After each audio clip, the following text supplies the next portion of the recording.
Hai, dan selamat datang di Euronymous. Hellbound adalah series dari Netflix yang baru saja tayang 19 November kemarin disutradarai oleh Yeon Sang-ho yang sebelumnya sudah sempat menyutradarai film Train to Busan pada tahun 2016 yang kemudian dilanjutkan lagi oleh sequelnya yaitu Peninsula di tahun 2020. Jadi tentu portofolionya juga sangat jelas dan mungkin buat kalian yang sudah mengikuti film-film sebelumnya dari sutradara Yeon Sang-ho sudah nggak akan ragu lagi dengan kualitas yang akan dia kasih di series kali ini. Konsep dari series Hellbound ini sendiri menitik beratkan mengenai konsep dosa dan penghakiman yang diterima oleh setiap manusia. Tapi balik-baliknya masih dari kacamata manusia itu sendiri. Yang di sini Yoo Ah-in memerankan karakter Jung Jin-soo sebagai satu-satunya orang yang memiliki keyakinan kalau Tuhan sedang menghukum para manusia yang berdosa dengan memberitahukan waktu kematian mereka. Dan di waktu yang telah ditentukan tersebut akan muncul makhluk yang mereka sebut sebagai utusan Tuhan ke bumi untuk membunuh dan menghanguskan para manusia yang disebut berdosa. Dan tentu awalnya nggak akan ada yang percaya, tapi dengan adanya video-video dan bukti-bukti lain, dan hingga para saksi yang melihat kejadian penghakiman itu secara live, organisasi yang dibentuk oleh Jung Jin-soo yang awalnya merupakan organisasi kecil, otomatis menjadi semakin besar dengan banyaknya orang yang percaya dan akhirnya mengikuti organisasi buatan Jung Jin-soo tersebut. Nah, sebelum aku masuk ke reviewnya, mungkin sedikit disclaimer. Kalau aku mungkin bisa dibilang sebagai salah satu orang yang telat masuk ke dunia perfilman Korea, dan nggak terlalu ngikutin juga film-film sebelumnya dari sutradara Yeon Sang-ho. Jadi tentu review ini datang dari perspektif tersebut ya.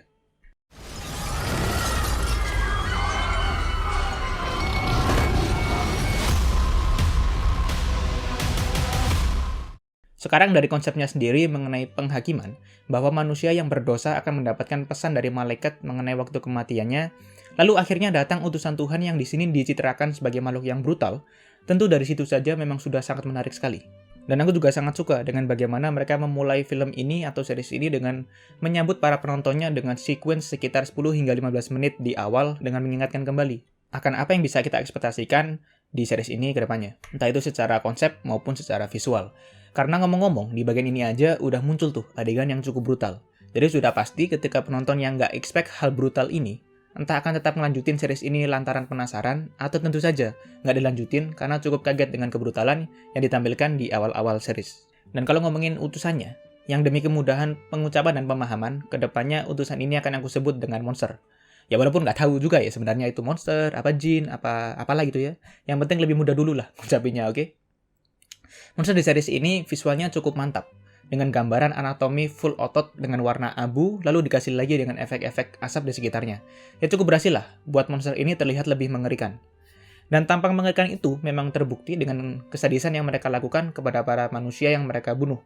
Ya tapi tentu saja, jangan kalian bandingkan dengan efek-efek seperti di Hollywood, atau bahkan dengan MCU gitu ya misalnya. Karena kalau demi kepentingan series seperti ini, aku rasa sudah sangat cukup lah.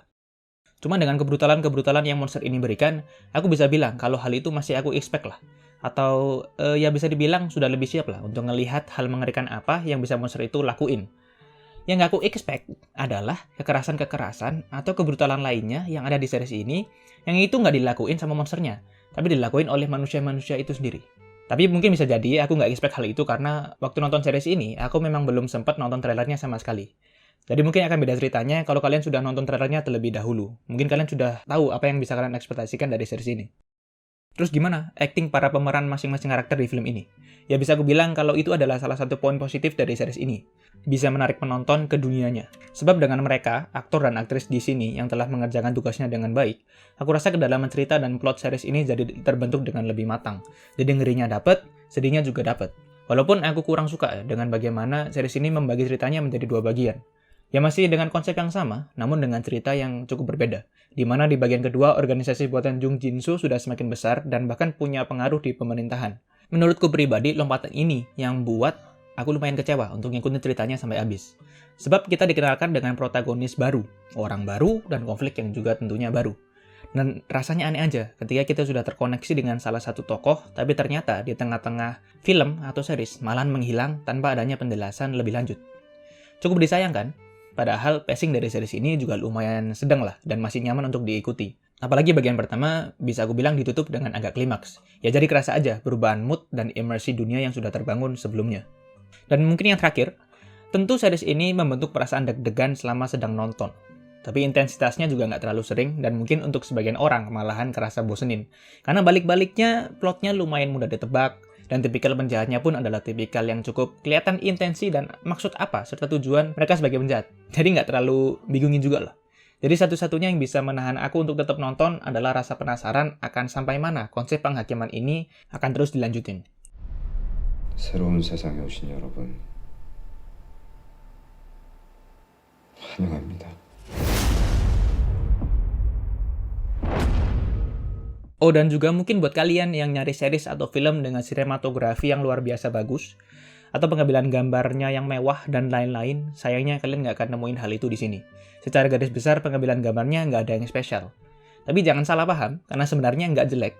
Cuman emang nggak banyak yang mencolok. Paling ada satu scene doang yang menurutku cukup stand out dibandingkan yang lain, yaitu scene kejar-kejaran yang kalau nggak salah ada di episode 5. Selebihnya ya cukup nyaman lah untuk bisa kita nikmati, tapi balik lagi, nggak ada yang spesial. Jadi secara keseluruhan, dan mungkin sedikit poin penting juga, adalah bagaimana series ini membawa kita ke internal konflik mengenai sisi gelap manusia. Sisi dimana ketika sebenarnya manusia itu sendiri masih bingung dengan apa itu penghakiman yang adil, dan sampai mana juga mereka dapat mengukur dosa yang telah dilakukan oleh sesama manusianya. Bahkan series ini juga sempat mencerminkan dunia zaman sekarang. Dunia zaman modern yang secara sosial sebenarnya mudah terbawa untuk bereaksi terhadap keadaan di luar sana, tapi sekaligus masih berlindung di bawah anonymity. Dan aku rasa, film ini atau series ini menuangkan semua hal tersebut dengan sangat baik. Ya, jadi itulah dia Hellbound. Mungkin series ini lebih cocok buat kalian yang suka dengan model film atau series yang menuangkan cerminan dunia yang kita diami sekarang. Series ini juga seharusnya bisa dinikmati kalau kalian mau lumayan mikir akan plot atau jalan cerita yang series ini berikan. Tapi mungkin bukan buat kalian yang nggak suka film yang kebanyakan ngomong.